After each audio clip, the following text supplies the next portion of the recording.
Shalom Aleichem, look at the Sichas, Chelek Chavav, volume 26, the second Sicha for Pekudei. And the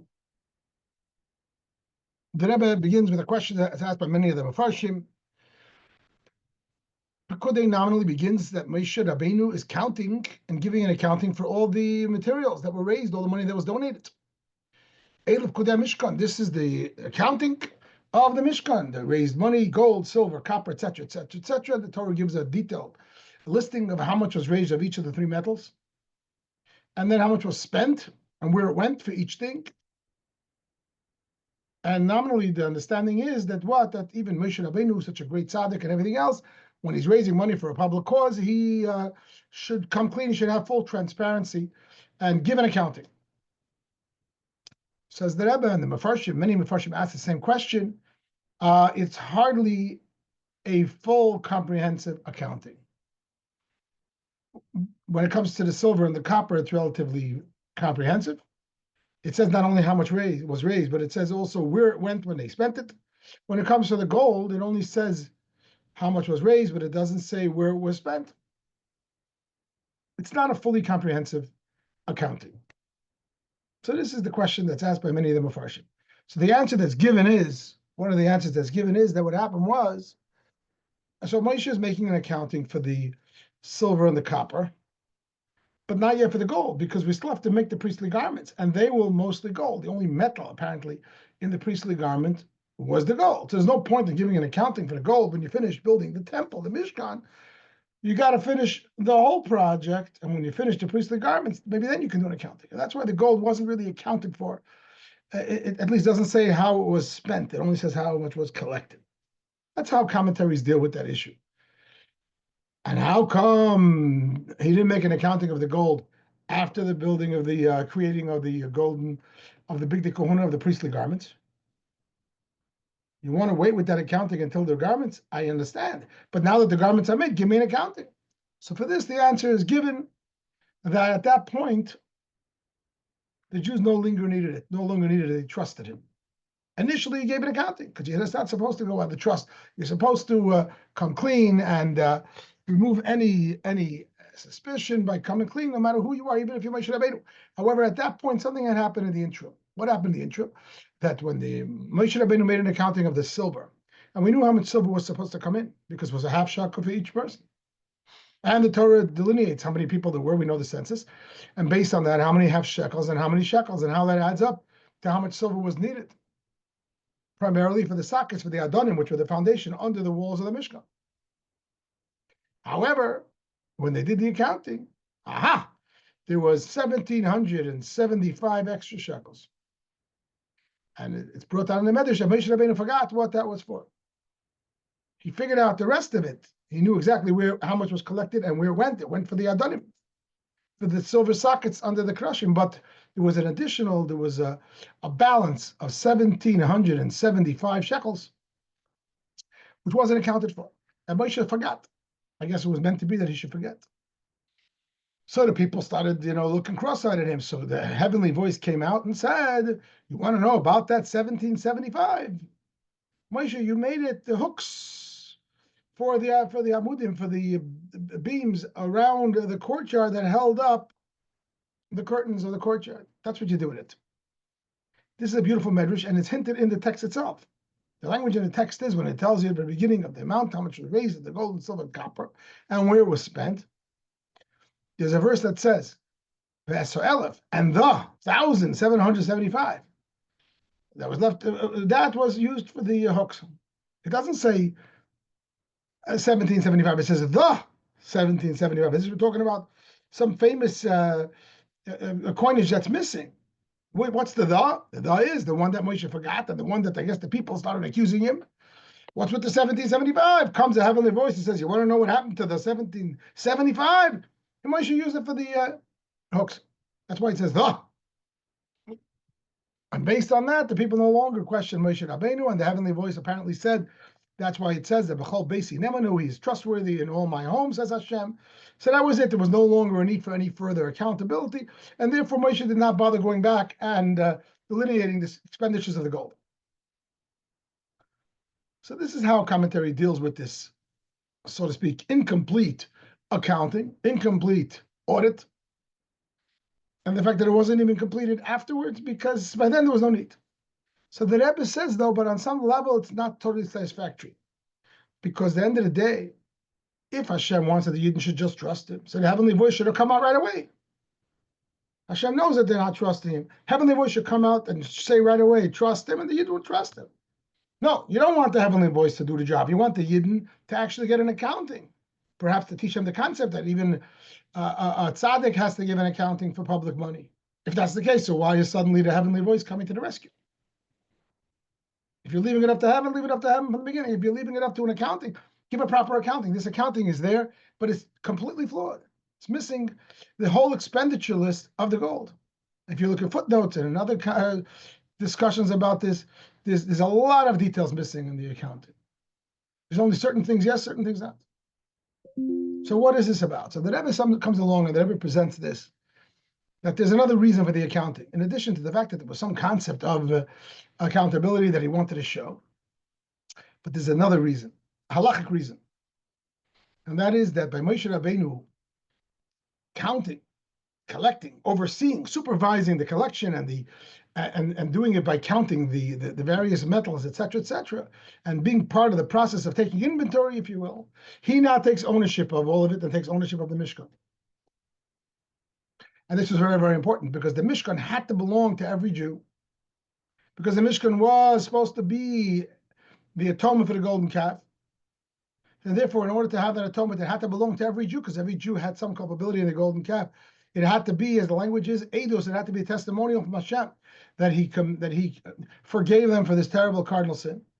And therefore, in order for it to work, it had to belong to every Jew equally. It could not have any association with an individual. And that's problematic. Because first of all, people gave donations.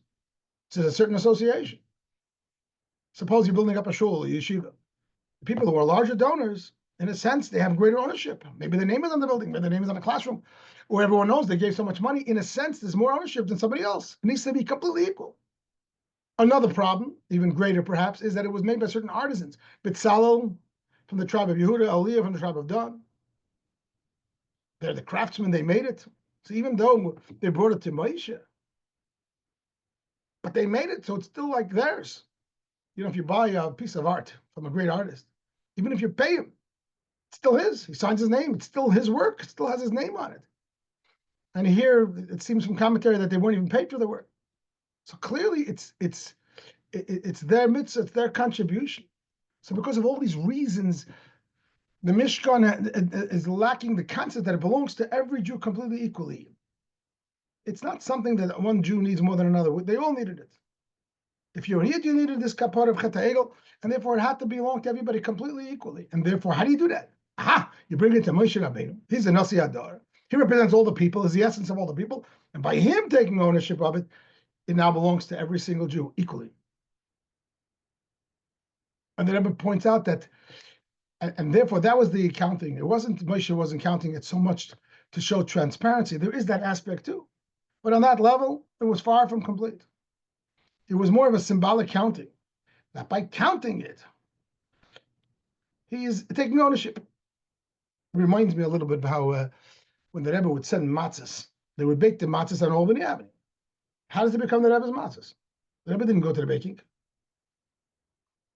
The Rebbe Rashab used to go to the baking, former generations of Nesiach Chabad, but the Rebbe never went to the baking. What made it the Rebbe's matzahs? So I don't know. I'm assuming the Rebbe appointed those people to do it on his behalf, but they would bring it into Gan Eden Tacht, in the room outside the Rebbe's room, and the Rebbe would oversee that the boxing of it and the packaging of it and the shipping it off. The Rebbe was there and oversaw it, and maybe did some symbolic gestures of ownership. Maybe I don't remember. Closed the box, opened the box, took out one piece of matzah. That's it. That's all you need. It's like if I'm obtaining from you an object, I don't have to. If I'm buying a house from you or a building or a courtyard, if I put on a lock, I now made ownership. If I close a door and I lock it, or I fix a window, or fix a door, I've created ownership. Symbolic ownership represents that I oversee it, I supervise it, and I make sure everything's okay. And says that, but that's the concept of Moshe Rabbeinu's counting. It's a symbolic counting. It's a supervisory counting. It's not only for the sake of transparency, because on that level, it wasn't really doing the job. It was more like he's taking inventory, he's overseeing. It's like the owner walks into the warehouse and takes a look around and says, oh, there's so much of this, so much of that. It was really symbolic, but it was extraordinarily important because it gave him what's called bilus. It gave him ownership. And by him having ownership, every unit is ownership. The Rebbe said this is further emphasized by the fact that Moshe Rabbeinu was the only Jew who did not need the atonement of the Mishkan. He was the only Jew who was not participating in the Yegel because he wasn't there, so he couldn't participate. Not only could participate, he wasn't even culpable by the fact that he didn't try to stop it because he wasn't even there. So he was the only Jew that has no culpability, and therefore he did not need the Mishkan as an atonement. Plus, we know Moshe always had the Shekhinah with him even before the Mishkan was built. So therefore, that one Yid does not need the Mishkan for his own needs. By him taking ownership, obviously, why he's taking ownership as a Nasi, as the general, as the leader of the generation, as the Neshama Klolis, as the Rebbe of the generation. And therefore, when he owns it, every Yid owns it. How? Exactly equally. That's the purpose of the count. Where is this hinted in the Pesukim itself? Says the Rebbe, open up the beginning of the Parsha. First of all, it starts, Eilep Kudya Mishkan, Mishkan Eilus. This is the counting. This is the accounting of the Mishkan. The Mishkan of testimony. And Rashi explains why testimony. I believe it's in Rashi. That this is the Mishkan which gives testimony that Hashem has forgiven the Yidden. So right away, we're making the point that what is the reason for this counting? It's accounting because of the fact that this has to be something that's owned by all Jews equally. Why? Because it represents a testimony for complete kapara, for complete atonement. And that's the only way it can be a Mishkan or Eidos, a Mishkan that testifies to Hashem's, once again, being in love with the Yidden and embracing them and forgiving them. But then the Rebbe also says that this Sicha, this message, this way of approaching it, is spelled out also very clearly in the second and third pasuk of the parsha, where the Torah there, seemingly out of place, reminds us who were the two artisans who built the Mishkan: Bitzalel from the tribe of Yehuda and Aliyah from the tribe of Dan. These two verses seem out of place. First of all, we already know these people. We already know from last week's portion and from Kisisa, 2 or 3 or 4 times their names are mentioned. So we know who did it. Plus, that's not the subject matter here. We're not telling us about the building that's been built. We're not talking about the accounting, the audit. And the portion begins, Eilep Kudei Mishkan. This is the audit, the accounting of the Mishkan, which was done by Moshe through a summer, etc., by the Levites. What should be the next verse? Start counting. No, the counting is in verse 4. 2 and 3 are an interruption. And by the way, you know who built the Mishkan? This guy and this guy. It's completely strange. So the Rebbe explains it with the aforementioned. Those 2 verses are explaining why we need accounting. Not only because of transparency. That's not really such a big problem with Moshe Rabbeinu. His trust is a heavenly voice, whatever. Plus, the accounting was hardly a very thorough accounting. Rather, because there's Bitzalel and Aliyah, who were the artisans. So one might think that they have more connection to it. They have a sense of ownership. And therefore, the Torah makes the point and say, that's why we're going to do an accounting. So those 2 verses explain the purpose of the whole parsha. This is unbelievable. And this is further mirrored in the end of the parsha, where when they finish the job, they bring the Mishkan to Moshe. And the Torah goes in great long detail. By Yavihu was a Mishkan on Moshe, and doesn't just suffice to say it in generalities. They brought the Mishkan to Moshe, and it says they brought the oil and the coverings, and they brought the Aron and the menorah, and etc., a whole list. And then Moshe took, and he erected it, and he set it up. And he put this here, and he put that there, and he put the coverings. By Yocham, and it's a whole story about the Mishkan coming to Moshe. Why is he doing it? Remember, he doesn't even need this. He doesn't need it. As the king, so to speak, he should have stayed home and delegated. The same way he delegated, he gave a command that people should donate, and they donated. And then the builders built it. So Moshe said, okay, put it up. Zayim Magazine, put it up. Now you have your atonement. What is it? It all has to come to Moshe. Furthermore, if you look in last week's portion, all the donations, when they were collected, were brought to Moshe. And Moshe is the one who, it says explicitly in the Chumash, gave it to the artisans to build it. What's this Moshe in the mix everywhere? The answer is the aforementioned. It has to constantly be transferred to ownership of Moshe, the donations, and then later the final product, because this is Moshe's, which really means it belongs to Yidden. completely equally.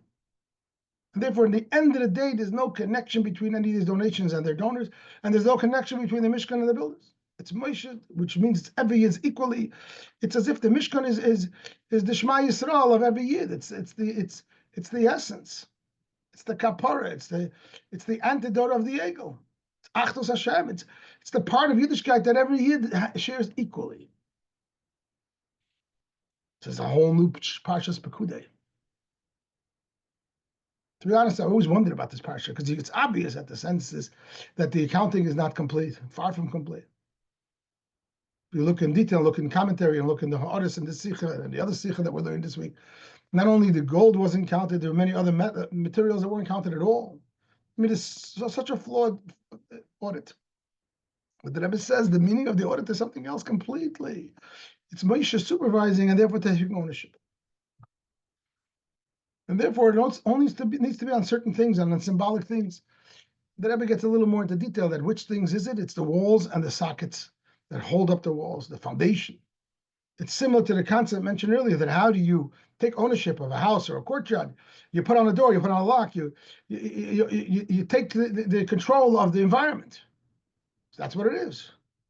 The metals that are discussed and that are calculated and added up here are the ones that represent the walls and the sockets underneath them.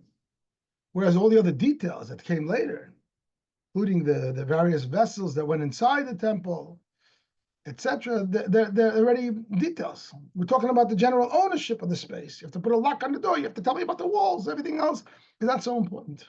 And there's a lot of tremendous detail in the commentary, the ha'aris, the footnotes, which makes this even sharper. However, when it comes to the priestly garments, which is, let's call it the middle third of the parsha, over here Moshe doesn't go back and do a calculation, not just because the people trusted him. Remember, now the reason for the calculation is not about trust; it's about taking ownership, because every year has to own it equally. That is not something that is necessary for the priestly garments. Priestly garments can have some private ownership. There isn't such a concept that it must belong to every year equally. The Mishkan, that's where the atonement comes from. The priestly garment is a detail. It's a binding detail, but it's a detail in the service of the Mishkan. And it's very nice, and it was donated by public funds, but the Kohen could take ownership. It's not written anywhere the concept that this is the testimony. No. That's a secondary step once the Mishkan is already standing, this public space that is owned by every Yid equally. And therefore, in the Mishkan, you need that accounting of Moshe, but you don't need it for the priestly garments.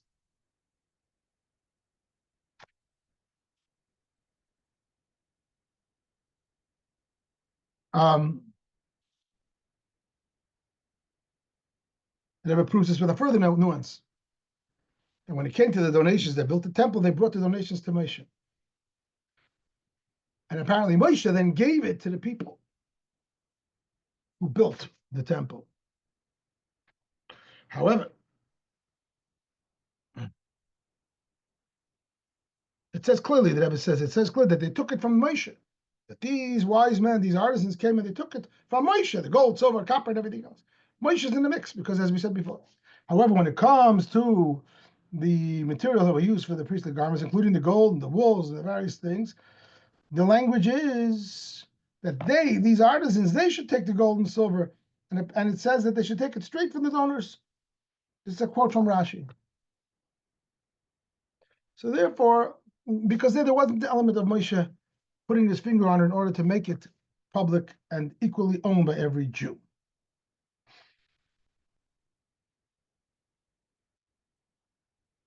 The Rebbe adds another point why Moshe has to put his finger on everything, because everything Moshe touches is eternal. And that's why we know that Mishkan was never destroyed, it was buried. Every part of that Mishkan remains, including the walls, because everything Moshe touches, Moshe represents the eternal leader of the Jewish people. Moshe Nitzchim, the work of Moshe is forever and eternal. However, we don't find the priestly garments are eternal. We don't find that the priestly garments are eternal. They're an important part of the service, but they're not eternal. There isn't the aspect that it requires Moshe Rabbeinu's a touch. So that's the beard, the explanation that Rebbe gives. And then the Rebbe finishes with a beautiful thing, based on the Chassidish Parsha, the Likutei Torah, which quotes the Zohar and says, the Pekudei HaMishkan, which represents this accounting, This is related to the concept of Chai Avadam Livka Desishta. A person needs to be remember his wife and be united with his wife, which represents spiritually the connection of Hashem to the Yidden, the intimate level. Remember, Kabbalistically, Yudke, Vavke, the Hashem's intimate unity with the Jewish people. So the Rebbe says, think about this. The same word Pekudei represents two opposite meanings. It represents a very mundane thing like an accounting. It's numbers. Numbers represents finitude, limitation. How much you got? What time is it? I mean, this is all limitations. It's hardly spiritual. It's hardly lofty. Conversely, the same word Pekudei says the Zeh represents Livka Desishta, unity with Hashem. That a Yid becomes one with Hashem. A Yidden are one with Hashem, like a husband and a wife. And it represents eternity. It represents infinity, creativity, creation. It's unbelievable. How could the same word have these two opposite meanings? The answer is because that's the theme of the Mishkan. Namely, it's a home for Hashem. It's a home for the Shekhinah. It's a physical space that will welcome the great Gilui Elokus, the great light of infinity. And therefore, that is spelled out in the fact that this Mishkan, the Pekudei Mishkan, what does it mean? The let's call it the Pekudei, Livka Desishta, the intimacy with Hashem, the revelation of the Shekhinah, and this love for Yidden that it represents, touches down in physicality. It touches down in calculations. That's the Mishkan's thing, bring heaven to earth. Furthermore, the Rabbi says that specifically the Mishkan represents the revelation of Hashem in the place of opposites, which again, this Pekudei is carrying these two opposites: infinity, the unity with Hashem, and the finitude, the account, numbers. We see by the Mishkan that Hashem's Shekhinah is revealed in the fact that there's a unity of finite and infinity.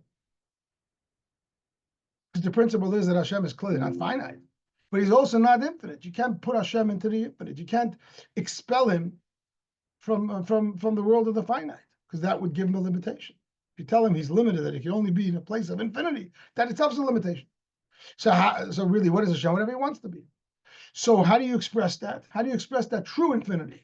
That is not limited to the finite nor to the infinite? By combining the two. Square circle, opposites. That's spelled out in the miracles of the Beis HaMikdash. And primarily the miracle of the space of the Order not taking up space. The famous miracle that if you measured from the Order to each wall, you had the 5 amos.